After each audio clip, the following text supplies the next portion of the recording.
The year was 1970. The place was the Long Beach Arena, a structure of concrete and echoing high ceilings that, on this Saturday afternoon, felt like it was holding its breath. The air inside wasn't just hot from the collective heat of 3,000 bodies packed shoulder to shoulder. It was heavy with the scent of floor wax, stale sweat, and the sharp, metallic tang of nervous anticipation. You could feel it the moment you walked through the doors. This wasn't just a regional martial arts tournament. It was the epicenter of the American karate scene, a place where legends were forged and reputations were shattered in the span of a single afternoon. The International Karate Championships had been building to this moment for an entire decade. The history of the sport in the United States was still young, still finding its footing, and the atmosphere in that room was a strange cocktail of rigid tradition and raw, unbridled ambition. Every seat was occupied. The crowd was a sea of people who took this very seriously: black belts, instructors, school owners, and students who had traveled from all over the country to see who, exactly, was the best of the best. The noise was constant. It was a low-frequency hum, a buzz of whispers and shouted encouragement that never quite died down, even during the quietest moments of the matches. But that day, the hum felt different. It was sharper, more volatile. At the center of all this noise was the final match, the heavyweight bracket. This was the main event, and standing on the mat, occupying the space like he owned every square inch of it, was Dolph Lundgren. If you weren't there, you have to understand what that looked like. In an era where martial artists were often wiry, precise, and calculated, Dolph was an anomaly. He was 22 years old, standing 6'5", and carrying 245 pounds of pure, explosive muscle. He was a force of nature. He was the reigning European Kyokushin champion, a man who had been training with weights and full contact sparring since he was a teenager. He didn't move like the American point fighters. He didn't bounce on his toes. He moved with a heavy, rhythmic stomp. When he threw a kick, it didn't just snap, it cracked like a whip, vibrating through the wooden floorboards. He was undefeated. He was lethal. And, perhaps most importantly, he walked into that arena with the absolute, unshakable confidence of a man who had never been told no. Dolph was the golden boy of the European circuit, and he had come to America with a chip on his shoulder the size of the Pacific. He had swept through the tournament bracket all day, taking down opponents with a terrifying efficiency. He didn't just win, he dismantled people. One fighter, a decent practitioner from Houston, had been lifted off the mat by his own corner after one of Dolph's roundhouse kicks connected. It took 19 seconds. 19.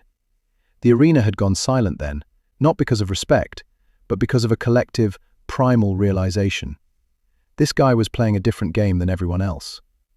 The tension in the room was electric because people could sense that the status quo was being threatened. For years, the American karate scene had operated under a specific set of rules. You scored a point, you reset. You tapped, you stopped. It was a game of tag, played with extreme skill and speed. But Dolph wasn't playing tag. He was playing a war game.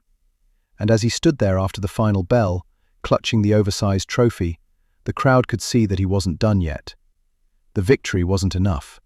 He wanted to make a statement. But if you scanned the room, if you took your eyes off the giant standing on the mat for a second, you would have noticed something else entirely. Something far more quiet. Sitting in the third row, almost blending into the shadows, was a man in a simple dark jacket and black trousers. He wasn't cheering. He wasn't clapping with the rest of the crowd. He was just sitting there, hands resting calmly on his knees, his face unreadable. It was Bruce Lee. He was 30 years old, and he carried a weight that was entirely different from the physical presence of the man in the ring. While Dolph was a mountain, Bruce was the ocean, calm on the surface, but possessing a depth and power that you didn't fully comprehend until you were already drowning. He had been watching the entire event with the same steady, focused gaze. He didn't look like he was analyzing the competition. He looked like he was watching a clock, waiting for the exact right second to tick over. The static in the air thickened. It was the feeling you get right before a summer storm, when the pressure drops and everything goes still. The crowd didn't know who Bruce Lee was in the context of this specific, violent afternoon. They knew the name. It was drifting through the martial arts circles of Los Angeles like a ghost story, a rumor of a man who could do things that defied the conventional geometry of a fight. But they didn't know what he was. They saw a man in a dark jacket. They saw an actor. They saw someone who didn't fit into the karate box they had spent their whole lives building. And yet, as the seconds ticked by, all eyes began to drift. It was an involuntary reaction. People looked at the giant holding the trophy, and then they looked at the man in the third row. There was a clash of energy, the loud, obvious aggression of the challenger versus the cold, quiet readiness of the master. It was the classic setup, the immovable object meeting the irresistible force. The arena was starting to hum again, but this time it was a vibration of confusion. The people in the seats began to murmur. They sensed that the tournament wasn't actually over. They sensed that the real match hadn't happened yet. The trophy ceremony felt like a formality, a thin veil covering something much darker and more significant that was about to unfold. Bruce Lee didn't fidget. He didn't look around to see if people were watching him. He was entirely contained. He was the anchor in a room full of people caught in a current. And then, slowly, the reality of the situation began to settle in on the crowd. The man in the dark jacket wasn't just there to watch. He was there to be found. The static reached a fever pitch. Every person in that arena, from the judges on the side of the mat to the spectators in the back row, suddenly understood that they were not about to go home after the trophy presentation. Something was about to change. A line was about to be drawn in the sand, and the person who drew it wasn't going to be the one who was supposed to. The air was heavy, thick enough to chew, and then the silence broke. The microphone was lifted, the invitation was issued, and the man in the dark jacket, the man who had been sitting so perfectly still, began to stand up. Ed Parker, the tournament director, stepped forward to hand over the trophy. It was a massive thing, 3 feet of walnut and chrome, a heavy, tangible symbol of the day's hierarchy. He placed it in Dolph Lundgren's hands, nodded, and turned to head back toward the announcer's stand. It was a standard, rehearsed exit. The cameras were already pulling back, the crowd was beginning to stir in their seats, and the energy in the room was shifting from the intensity of the fight to the relief of the aftermath. But then, the expected rhythm broke. Dolph didn't bow. He didn't lift the trophy to the lights for the photographers, and he certainly didn't walk off the mat to let the next event proceed. He held the trophy in one hand, but his attention was entirely elsewhere. He reached out and snagged the microphone from the stand at the edge of the floor. The sound of the mic being grabbed, a harsh, screeching feedback pop, cut through the arena. It was a mistake, an unforced error of protocol that, in any other context, would have been dismissed as an accident.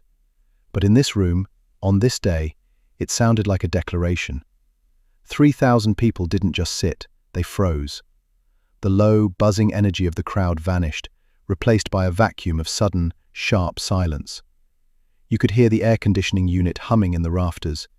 You could hear the distant traffic outside. Everyone in that building understood the unspoken rule of the room. The winner takes the prize and leaves. When someone keeps the microphone, it means the conversation isn't over. It means something else is about to happen, and they didn't know if they were about to watch a speech or a riot. Dolph started to speak. At first it sounded fine. He thanked the organizers. He thanked the Swedish Karate Federation. He checked all the boxes of a respectful champion. But if you were watching his face, you could see the shift. It was subtle, but it was there. A hardening of the eyes. He was shifting gears. He moved from gratitude to critique. He began to talk about the difference between what he did back home in Sweden and what he had seen in the American circuit all week. He used words like real and full contact as hammers, pounding them into the floor.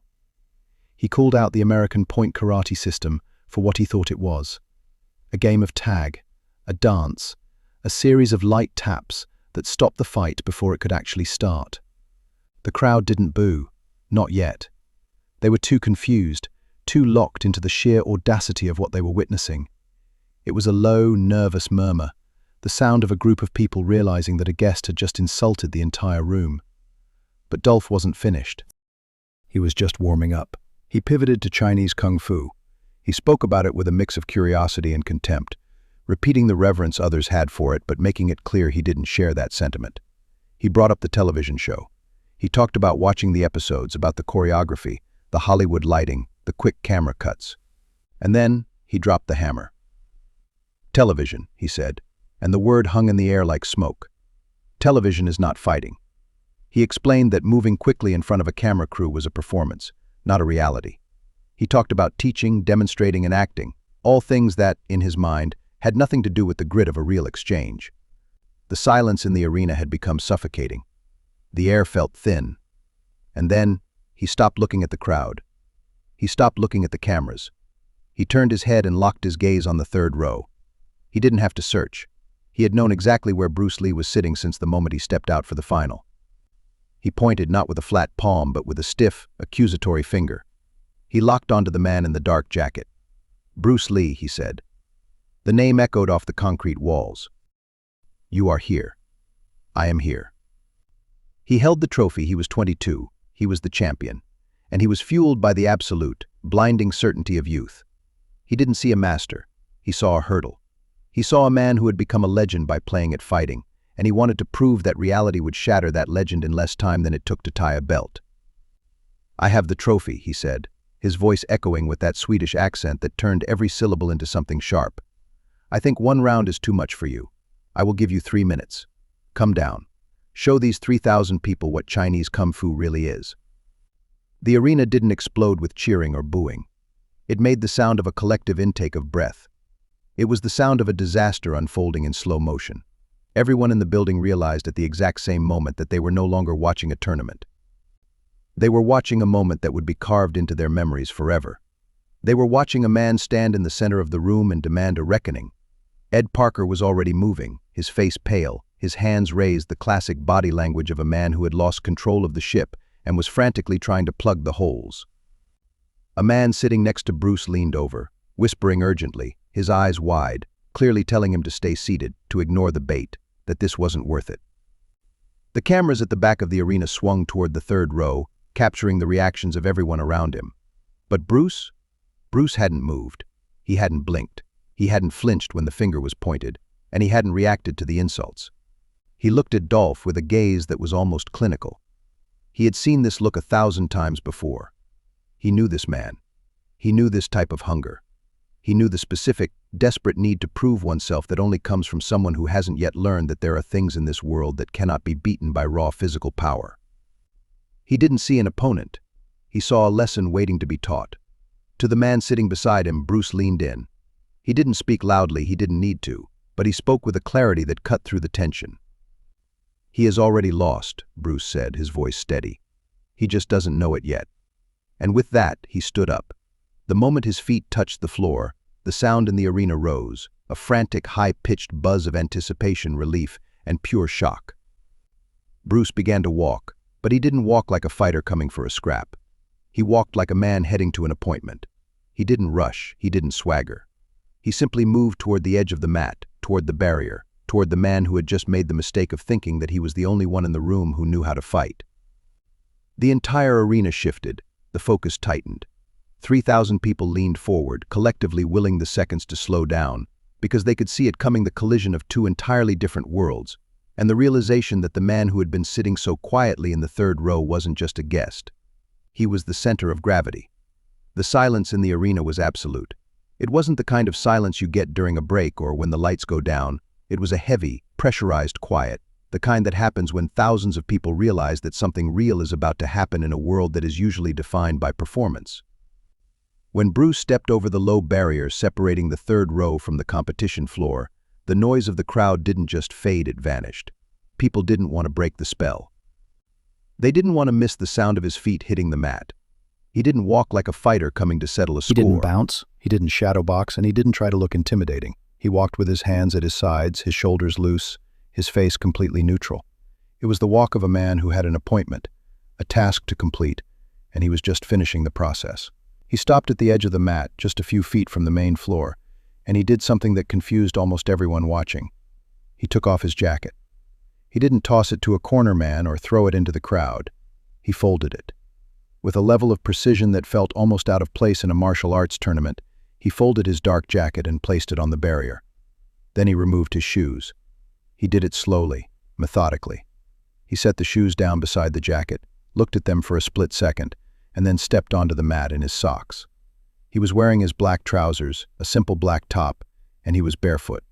Next to Dolph, who stood in the center of the mat wearing his gi, sweating, hyped up on adrenaline and the massive energy of his own undefeated run, Bruce looked like a civilian who had wandered onto a battlefield. But the crowd wasn't laughing anymore. They were looking at how he stood. He was balanced. He was rooted. He stood there, about 8 feet from the giant, and he didn't do anything. He just waited. Ed Parker, the man who had built this tournament, looked like he was vibrating with anxiety. He had been around long enough to know that you can't just let a public challenge like that go unanswered without something breaking. He walked to the microphone, his voice tight, trying to wrap this explosive situation in the thin, fragile layer of a scheduled exhibition. "Ladies and gentlemen," Parker announced, his voice echoing through the hollow space. "Unscheduled exhibition, 3 minutes, 1 round, full contact.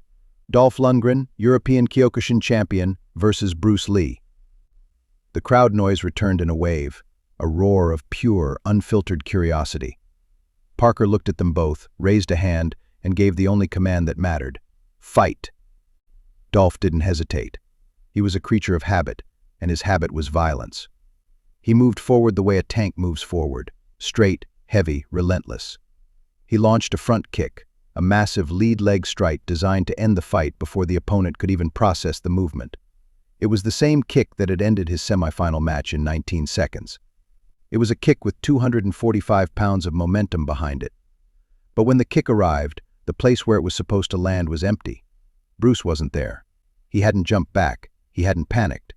He had simply moved at a 45-degree angle, slipping inside the kicking range before Dolph's foot had even reached the height of its arc. It was barely a shuffle, a small, elegant adjustment of his hips. By the time Dolph's foot slapped the canvas, Bruce was already positioned at the perfect spot to counter. But he didn't hit him. He didn't fire a punch. He didn't throw a kick. He just stood there, his right hand chambered, his eyes tracking Dolph's movement. He reset his stance, waiting. For the next 90 seconds, the entire arena watched a masterclass in reading the room. Dolph was hunting. He was throwing everything he had, the roundhouse kicks that had terrified the Europeans, the spinning back kicks that were meant to shatter ribs, the punch kick combinations that were designed to overwhelm anyone who dared to stand in his way. And every single time he threw, he hit nothing but air. Bruce checked the low kicks without taking a step back. He slipped the punches by shifting his shoulders maybe 3 or 4 inches, just enough to make the air whistle past his ears. It was like watching a ghost fight a thunderstorm. Dolph was sweating, his breathing growing ragged, his face turning that deep, mottled red of a man who is exerting maximum effort and getting 0 results. Bruce wasn't even winded. He was still in the same rhythmic, effortless state he had been in when he sat in the 3rd row. The crowd in the arena had gone through a strange evolution. They had started the day as sports fans. Then, they were spectators of a spectacle. Now they were witnesses to something they couldn't name. The confusion was everywhere. You could see it in the eyes of the judges sitting at the edge of the mat. They had stopped taking notes. They were leaning forward, their pens hovering in the air, watching 2 men occupy the same space but move in 2 different realities. The people watching weren't stupid. They understood fighting. They knew what a punch looked like. They knew what a knockout attempt felt like. But they couldn't reconcile what they were seeing. A guy who was supposed to be a movie star making a champion look like a novice. The reason was subtle, the kind of thing you only see if you have spent years on the mat. Fighting isn't just about hitting the other guy. It's a negotiation about distance. Every martial art has a secret assumption about where the fight happens. Kyokushin, the style Dolph practiced, was built on the idea of closing the distance, getting into the pocket where you could land heavy knees and roundhouse kicks. That was his world. He was a master of that world. But Bruce had spent 15 years studying the space outside that world. He had mastered the geometry of the gap. He understood that there is a range, a tiny, invisible zone, where a fast, straight punch or a well-timed side kick can reach across the void before a heavy combination can even get started. He wasn't just faster, he was occupying the distance that rendered Dolph's technique useless. It was as if Dolph was trying to play checkers, and Bruce was playing chess on a board that Dolph didn't even realize was there. The 2-minute mark hit. Dolph was frustrated, his movements starting to fray at the edges, the kind of breakdown that happens when a fighter realizes the rules of the game have been changed without him being told. He wound up for a massive left leg roundhouse, a head-height strike that was his signature finisher. He put his entire soul into it. Bruce didn't duck. He didn't retreat. He stepped into the attack. As the leg extended, Bruce reached out with his left hand, snagging Dolph's ankle in mid-air. It was a fluid, almost gentle motion. He didn't yank it, he just caught it. Then, using his own weight to shift his center of gravity, he delivered a sharp, controlled sidekick to the back of Dolph's planted knee. Thud. Dolph went down. It wasn't a violent slam, but for a man of his size, hitting the canvas with that much momentum was a shock. He landed on his back, the sound of the floorboards groaning under his weight, echoing through the silent room. Bruce didn't pounce. He didn't stand over him and scream. He didn't do any of the things that fighters do to assert dominance. He simply stepped back, hands open at his sides, breathing as calmly as he had at the start. He hadn't thrown a single strike at full power. 2 minutes into an exhibition that was meant to be a destruction of his legacy, he had barely broken a sweat. And the arena, collectively, finally understood that they were watching something they would never, ever see again. Dolph got up. It wasn't the fluid, graceful rise of a champion who had just tripped. It was the heavy, clunky ascent of a man whose center of gravity had been fundamentally questioned. When he planted his feet back on the mat, the look in his eyes had changed. The arrogance was still there, but it was now laced with a frantic, sharp-edged desperation. He was embarrassed.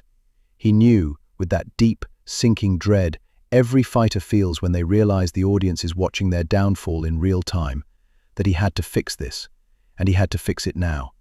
He charged forward again. He didn't reset his stance or wait for the distance to close naturally. He just rushed, his technique fracturing under the pressure of his own ego. It was a messy, swarming attack, a right cross that telegraphed its intentions from the shoulder, a looping left hook that cut through the empty space where Bruce had been a millisecond before. Dolph was swinging at a ghost. He was throwing combinations that had flattened men across Europe, moves that he had practiced until they were etched into his muscle memory, and he was hitting nothing but the stale, heated air of the arena. Bruce was still there, of course. He didn't run. He didn't scramble. He just moved, his feet sliding across the floor with that same rhythmic, light-footed efficiency. He checked a left hook by dipping his shoulder, a tiny movement that looked like he was avoiding a fly, rather than a punch that could have knocked a normal man unconscious. It was insulting. Every time Dolph threw a strike, it was like throwing a stone at a ripple in the water. The water just parted, closed back up, and stayed exactly the same. Then came the knee. Dolph, lunging forward with a sudden burst of energy, fired a knee strike right at Bruce's midsection. It was a fast, vicious move, the kind meant to break someone's wind. Bruce didn't step back. He didn't try to dodge. He met the attack. He checked it with a knee of his own, a perfectly timed, perfectly angled block. Crack. The sound of the two knees connecting didn't just ripple through the room. It cut through the silence like a gunshot. It was the only time, in the entire 3 minutes, that Bruce initiated any kind of forceful, defensive contact. The two men stood locked for a split second, chest to chest, the weight of their momentum pushing against each other. Dolph's face tightened. He took a step back, his leg shaking slightly from the impact. That single moment, that collision of bone on bone, did something to the dynamic of the fight. It wasn't about size anymore. It wasn't about who was stronger or who could hit harder. Bruce walked off the mat as quietly as he had arrived. He didn't look back at the ring. He didn't look for the cameras or the tournament organizers. He kept his eyes focused on the corridor that led toward the back of the arena, his gait steady and undisturbed. He carried his shoes in one hand, his folded jacket tucked under his arm, and his bare feet made almost no sound against the concrete floor. Behind him, the arena began to change. The collective, held breath of the crowd finally broke, but not into the chaotic roar that usually follows a knockout or a hard-fought victory. It was a different kind of sound. It was the rhythmic, measured applause of a congregation that had just witnessed a sermon they hadn't known they needed to hear. They weren't cheering for a winner. They were acknowledging a truth that had been laid bare in front of them. People stood up, some slowly, some in a daze, and their clapping filled the hollow, echoing space of the arena. It was the sound of 3,000 people realizing that the actor hadn't just outperformed the athlete, he had transcended the entire game. Bruce disappeared through the side exit and into the parking lot. He didn't stop for an interview. He didn't wait to be congratulated. He walked to his car, opened the door, and got in. He drove home alone, moving through the streets of Los Angeles with the same detachment he had carried onto the mat. There was no victory lap. There was no ego to feed. For him, the moment had happened. It had been resolved, and it was now, effectively, in the past. Back inside the arena, the atmosphere was thick with the residue of what had just passed. Dolph sat on a wooden bench, his head hung low, a paper cup of water in his hand that he wasn't drinking. Ed Parker, the man who had invited the world to see a tournament, stood nearby, unsure of what to say. They didn't speak. There was nothing to discuss. The air in the room felt different, as if the floorboards themselves had been altered. The next morning, the local newspaper gave the entire event 4 lines of text on the sports page. 2 of those lines were technically incorrect. The reporter, who hadn't been ringside and was likely just filling space from the press box, described the exhibition as a mild, non-contact display. He missed the point entirely, of course. He missed the weight of the silence, the geometry of the movement, and the crushing reality of a young champion being unmade in real time. But it didn't matter. The newspaper was wrong, but the story was already alive. The truth didn't live in the press. It lived in the grapevine. It traveled through phone calls between black belts in distant cities, through late-night conversations in dojos, and through the shared whispers of the people who had been there. Within a month, every serious martial artist in California had heard a version of the story. In each retelling, the details shifted. Some exaggerated the speed, some focused on the power, some turned it into a myth. But the core truth remained unbreakable. A man had walked onto that mat, stood his ground against a giant, and proved that size, youth, and aggression were nothing compared to the clarity of a true master. Dolph Lundgren went back to his life, but he didn't go back to the same person he was before that Saturday. He continued to compete for a while, and he eventually found his way into entirely different worlds, studying chemical engineering, working as a bodyguard in New York, and eventually becoming a global icon on the silver screen. But for years, he kept the memory of those 3 minutes locked away. When he eventually did speak about it, he didn't use the words you might expect. He didn't talk about being beaten. He talked about being educated. He said those were the most instructive 3 minutes of his competitive life. He realized that he had walked onto that mat with a head full of assumptions. The assumption that he was the strongest, the assumption that he was the fastest, and the assumption that he knew exactly how the fight would end. He had been so certain of his own script that he had failed to see the reality of the man in front of him. That uncertainty, he later admitted, became more valuable to him than any trophy he had ever won. It forced him to look deeper, to question his own methods, and to realize that there is always, somewhere in the world, someone who sees the game more clearly than you do. Bruce, for his part, never uttered a word about the encounter. He held a lifelong principle: never comment on a situation that is already finished. He believed that to speak about it was to dilute it, to shrink a living experience into a static, dying anecdote. He was asked about the exhibition dozens of times.